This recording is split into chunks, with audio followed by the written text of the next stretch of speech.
Hello Libra, Sun, Moon, Rising, and Venus signs. Kamusta kayo? Sana po ay nasa mabuti kayong kalagayan. Welcome back po sa Star Tarot. Kung bago kayo rito, welcome din kayo. Thank you sa inyong support. I truly appreciate it. God bless you all. Libra, paunang mensahe ninyo ay Twin Flame. Spiritual alignment, no? Effortless, karmic, kasi darating at darating, no? When the time comes, no? That pag divine timing na, dadating at dadating yung twin flame ninyo. You will be able to be aligned with that person, no? Anytime.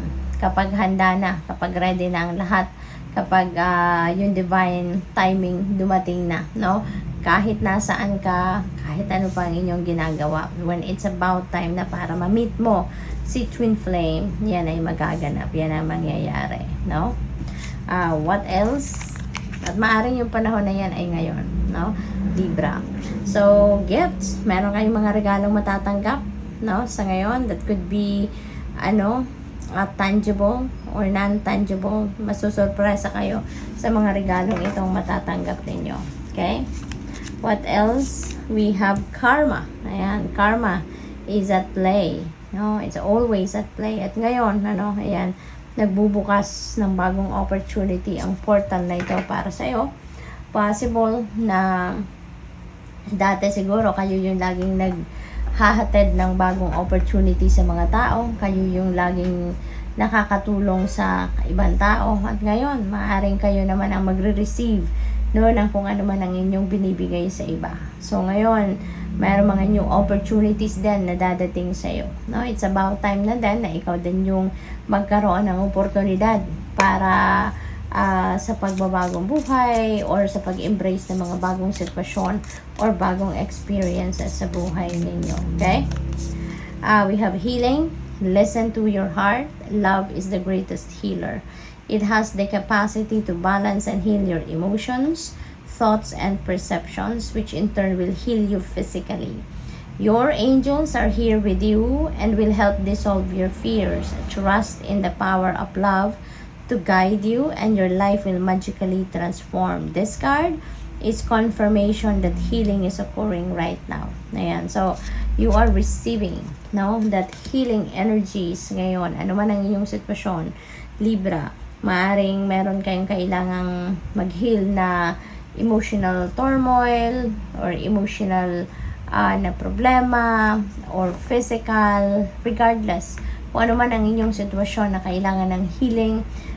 This card, this energy is sending you, healing that is occurring right now, kaya makakaramdam kayo ng pagbabago sa inyong nararamdaman or sa inyong sitwasyon.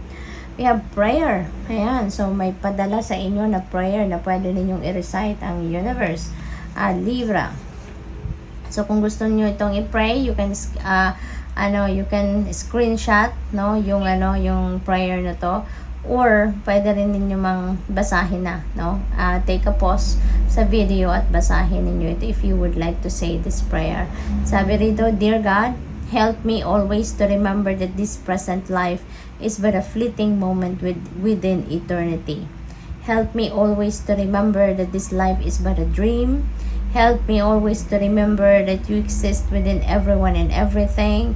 Help me always to remember that love is all there is, and all else is an illusion. Thank you. Ayan, napakaganda, napaka-sweet, napaka-touching, ng dasal na ito.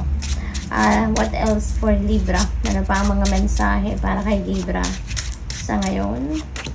We have Four of Swords, Libra. Kailangan ninyo ng pahinga. Maaaring pagod kayo, Hindi lang ito physically, but emotionally and spiritually, mentally, maaaring pagod kayo. Kaya, pahinga muna. Alright? Alalahanin ninyo na lagi tayong dapat nasa balanse. Dapat lagi tayong nakabalik sa core natin para lagi tayong nasa focus, magandang ating pakaramdam on top of our health, Kasi kahit marami kayong kailangang gawin, hindi nyo rin yan magagawa lahat, efficiently kung mayroon kayong discomfort na nararamdaman sa katawan, kung pagod na kayo, kung depleted na yung energy ninyo. Kaya kailangan ninyo na paminsan-minsan mag-replenish kayo, mag-rejuvenate and recuperate kayo, so that you can continue on with what you are doing or what you are supposed to do. Okay? We have 9 of Wands. Pagod na to, no? Wounded warrior energy ito si 9 of Wands. So, siguro, ito yung isa pa sa dahilan kung bakit feeling ninyo exhausted na kayo, pagod na kayo. Kasi maybe, dito sa energy na ito din, ano? This shows na talagang pagod na kayo, nasaktan na kayo, yung gano'n, ano? Yung parang bombarded na kayo, Libra. Kaya kailangan nyo talaga na umatras muna sa kahit ano man ang inyong pinagkakabisihan, ano man ang mga nagdudulot ng kapaguran sa iyo, stress, yung gano'n. Step back from that, kahit saglit lang, okay? At magpahinga muna kayo, alright?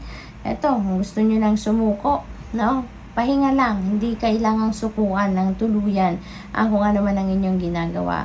Kung pagod kayo, magpahinga lang kayo, replenish, refill your cup, and get back to it, no? Kasi malapit na kayo dito sa tagumpay. This is 9 of Wands. Ang sunod nito, 10 of Wands, no? At nandoon na, finish line nyo na yon. Kaya, wag naman, sayang naman kung i-give up mo ito, diba? So, pahinga ka lang, atras ka muna, take a time out, at saka magpahinga ka muna, okay? And once na nakapag-replenish ka na, nakapag-heal ka na, then go back, okay? We have 3 of Cups, may celebration na parating, no? Maaaring merong okasyon kayo dadaluhan, or baka ito ay celebration ninyo, baka meron kayong mga achievement or accomplishments personal, at meron kayong isa-celebrate, or maybe yun ang isa-celebrate niyo, no? This is also coming together, no? Siguro merong mga social events, meron kayong reunion, no? Mga kaibigan, kapamilya, mga ganon, no? So, enjoy. We have King of Swords. Ayan. So, siguro kailangan din ninyo ng clarity about something. Maaaring meron kayong kailangan pag-isipan, pag-desisyonan, and you need some clarity. You need some enlightenment. Kaya maaaring naghahanap kayo dito ng mga tao makakatulong sa iyo, makakapagbigay sa iyo ng advice, or makakapagbigay sa iyo ng linaw, no? About the situation. We have 6 of Cups. Ayan. So, this is, homecoming, no? Meron ditong uuwi. Maaring galing pa kayong abroad, or maaring malayo lang kayo doon sa mga mahal niyo sa buhay, and maybe you are reminiscing, no? The good times, remarkable experiences together, kaya namimiss mo sila. So, maaaring nagsisenti ang iba sa inyo, at naaalala ninyo ang inyong mga nakaraang pagsasama ng inyong mga mahal sa buhay. Kaya maaaring ang iba sa inyo dito hindi makakatiis sa homesick, no? A homesickness, at kayo ay uuwi. Kayo ay maaaring bibisita, babalik kayo sa kung saan kayo nanggaling. What else? We have the Lovers. Ayan. So, siguro, meron ditong pagbabalik, no? Speaking of pagbabalik, Libra, katabi niya si Lovers, maaring meron kayong ex-lover, ex-jowa, ex-asawa, no? Na baka magkita kayong muli, at maaring mag-try ito na bumalik sa buhay ninyo, no? Lalo-lalo na kung single pa kayo, siguro magkaka-interest itong muli, no? Na ipagpatuloy ang inyong relationship kung saan naputol, where you left off. Maaring mag-offer siya na ipagpatuloy ninyo. Maari din, for some of you, baka magkakaroon kayo dito ng bagong relationship, no? Kung single kayo, baka you're going to start a new love and romantic relationship with someone. Possible din yan. Or baka kung meron na kayong relationship sa ngayon, nasa existing relationship na kayo, baka eto na yung time, no? Na magdedesisyon na kayo together na magsama na, magsimula na ng bagong pamilya, or mag-level up na ng inyong commitment. So, possible din ang mga yan. So, good luck. Thank you for watching Love and Light. Namaste.